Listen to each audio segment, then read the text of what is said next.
What the hell is going on?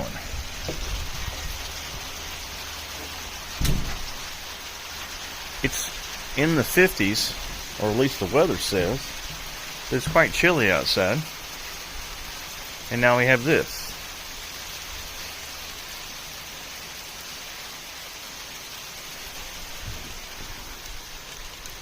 Sleep.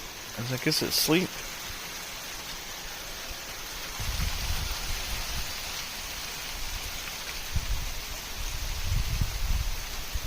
Well, I'm at my neighbor's and finally it's starting to warm up a little bit. No more snow and all that nonsense. But so here's the situation. As you can see, the first situation is the way this hill is, where they cut it out. They sloped it. And why they didn't dig all this out and put a slope on it to where the water coming off the hill would stay away from the bottom of the trailer and drain out the sides, I have no idea. But who am I? So they had poured a concrete footer, a generic, pad for the block. There's been so much water, you can see how that block is sunk into the ground. The whole back of the house is sinking, kind of like mine is doing, but this is a whole lot worse. You can see it's buckling the siding and stuff like that. So this little porch area here, due to all the dirt that's kind of washed down, is pushing this away. And it's not allowing this door to open fully. I mean, you can open it, but it gets hung up on the floor. So the floor is buckled. Plus there's rot, and I'm sure there's a lot of mold underneath here and all this stuff. And he's wanting me to try to fix it, which I don't honestly think I can. But I'm going to try and just take a peek at what's going on. Also, these steps here are washing forward, and it's helping pushing this into the back side of the house. This little pile of clay and mud is keeping it from draining at least a little bit better over here. So yeah, digging out over here is going to be one of the main things. And then maybe I'll be able to slope it, kind of fix that drainage situation. There's no drainage downpipe over here leading the water away from the house. So when it rains, all that water hitting the ground and it's coming right back down here and it's going underneath the house, which is underneath these blocks. It's causing them to settle, causing them to sink. And see, you can see where they poured that little footer. And it's kind of angled in. It's sinking on that end because it's sitting in water. I got this deck moved. Look underneath of it, it don't look bad. It's just these 2x6s have been broken so many times, and I don't know what's going on here with that centerpiece. So yeah, there's just so much water underneath these blocks, because right underneath that vinyl siding is that I guess you call it a header board or beam or 2x10 or whatever the hell it is. It's all just sinking, and that's what's causing it. And all this dirt's built up here, and it does nothing but channel water right underneath the door on both sides. So unless they decide to fix this drainage problem and quit letting all this water sit underneath the floor, nothing's going to change. Nothing is going to change. Look, where's my shovel? Everything that they're building on is nothing but clay. That is clay. So all this water and all that clay don't make for a good day, in my limited experience. I mean, maybe it does. I don't know. It don't seem like it's working out too good right now. Well, let's just say that I'm tired of digging in clay. So I've got all this.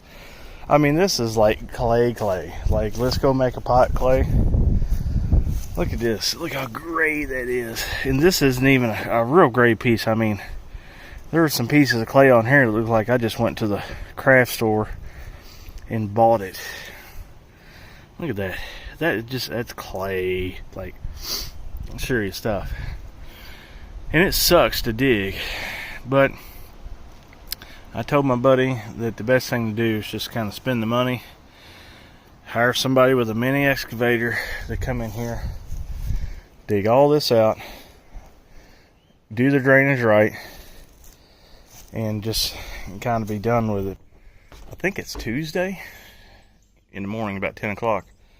I'm in the process of getting rid of my black plastic for the winter, or from the winter, and I'm actually going to be doing underpainting today. Can you imagine that? Nope. I sure can't, but I'm going to, because I honestly have gotten sick and tired of just everything looking like crap. So it's that time to do underpainting. Yesterday I also picked up some veggie tables. Now, Mark Scott, you're making me look bad, son. And I know I have dropped the ball on building beds, getting dirt, doing all kinds of stuff, but you know what? Life happens. So you just got to roll with it. Just make constant forward progress. It's good enough for me. So anyway, I got a couple pepper plants. I got several different types of tomato plants. There's some cherry tomatoes in there someplace. I got some hot stuff. I got some lettuce. And you can see my little cilantro bed is coming up. I put cilantro, I think I put chives, but the chives they're not working out too well. I think the birds ate the seed. And I've got some other stuff in here too. I can't remember, but we'll find out if it keeps growing. I bought some bags of humus manure. I got this at Tractor Supply for like $2.89 a bag. Pretty good deal. Not very big bags, but a little bit goes a long way, I'm assuming. And in my planters, I noticed I got some volunteers from last year, which the lettuce that I planted in here didn't do really good anyway. So I want to focus on the lettuce stuff a lot this year, because I've been eating a lot of salads, eating a lot of vegetable soup. I'm trying to bring the weight down. And I've lost 25 pounds. Well, maybe not in the last couple of weeks. I've been hitting the Cokes pretty hard. Well, not Coke, because I'm too white to drink Coke. You know, the Sam's brand cola. Yes, it's pretty good. So, with that said, I'm going to get this taken down, all the little boards unscrewed, and I'm going to make a trip to Millerstown and buy some Blemish barn metal. It's kind of like this stuff here, what I put on the roof of my porch, but it's all different colors. You know, it's got flaws from the factory. It doesn't have a warranty on it, but you get it at like a wholesale cost. I think a 12-foot section is like $1.50. So that would be pretty good as far as cost savings. I'm down with that. So, let me show you something else I did yesterday. I mean, it's not a big deal, but I'm pretty proud of it. Oh yeah, Jamie's happy. She got her dirt spot back. And as you can see, I was expecting all this dirt and stuff underneath here to be dry. But it's not. It's damp. Which I don't understand, because I don't have a lot of water running underneath of it anymore. You know, all this was blocked off from the rain and everything. It just goes to show you how much groundwater's coming out of this hill. There's got to be a spring, multiple springs, or something going on. So that kind of sucks. But anyways, you can see I want to clean all this bull crap up, and I'm going to put more gravel up underneath here. And I'm not going to keep anything out front anymore, because I'm getting tired of it looking like crack house. So you all have seen where I've been getting firewood, and from the lot down the road here, he stopped and said that the 14th of next month, he's got a buddy that owns the lot. He's going to rent I guess it's a mini excavator or a backhoe or something with a mechanical thumb on it that can actually grab big logs. And he said he had no problem bringing me all them logs. So I'm like, sweet. So what I did, I moved all my firewood out here. I made this pretty fancy, you know, wood stacking spot. I'm pretty proud of it. But it's made out of the deck boards and some blocks and some T-posts and free metal, and I pretty much like it. So what I'm thinking about doing is removing that rotten tree log. I guess I'll put it out and burn it someplace. And I'm gonna make a storage area here for all the big logs that come in, and then back here is my little corners, big where I do all my log splitting and stuff like that. And I'm going to try to make a fence out of all that reclaimed lumber and stuff I got. I found a guy that's got just truckloads. He's actually a rough cut sawmill on the other side of town, and I can buy as many as these I want by the truckload for $10. And he said that he's got some that are 6, 8, 9, 10 feet long, and the ones that are 8 feet long, I'm going to cut them down and use these as fence planks. What I'll do is I want to build my fence right down here, the corner of the longhouse, and I want the fence to be as tall as this. It's about 8 foot, and I'm going to come straight out this way, probably to my burn barrel, maybe a little bit further, and stop.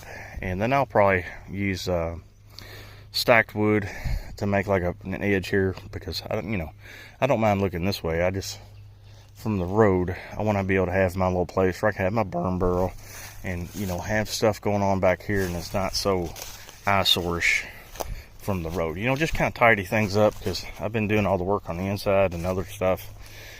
I think this, now that the weather's nice, bootification is what I'm going to be working on, not so crack houses. And I also had a buddy of mine told me he had 6 gallons of paint at his store that somebody ordered that they never did come pick up.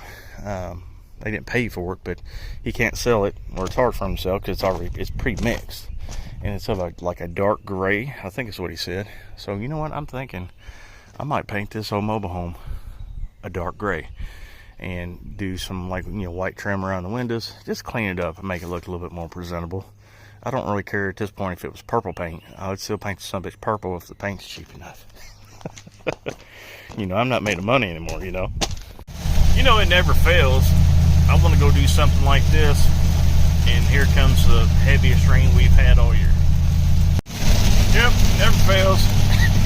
We're supposed to get 4 inches of rain. Good Lord. Well, I just got absolutely soaked. As you can see, I am wet everywhere. I'm talking to my phone, dog. So what I did is I went to that metal supply place. They had a bunch of blemished pieces that was about $1 cheaper per foot than all the stuff that was new. So I got basically 100 foot worth of metal. Some of it's green, as you can see, some of it's tan, red, gray, white, and there's some silver. So I got, like I said, basically 100 foot, maybe a little bit more for $150. I can always paint it, because I'm not trying to, I think the stuff that they had was like $280 or $250 a foot. So if I would have got the new stuff, it'd have been $300 just to do the front side. And I'm like, I'm not down with that. I can always paint it later. You know what I mean? The whole goal is just to get underpinning on it that's not crappy plastic. So that's what I'm going to do. Well, folks, until the next video, I'm wet everywhere. I'm soaked. Yeah, till the next video.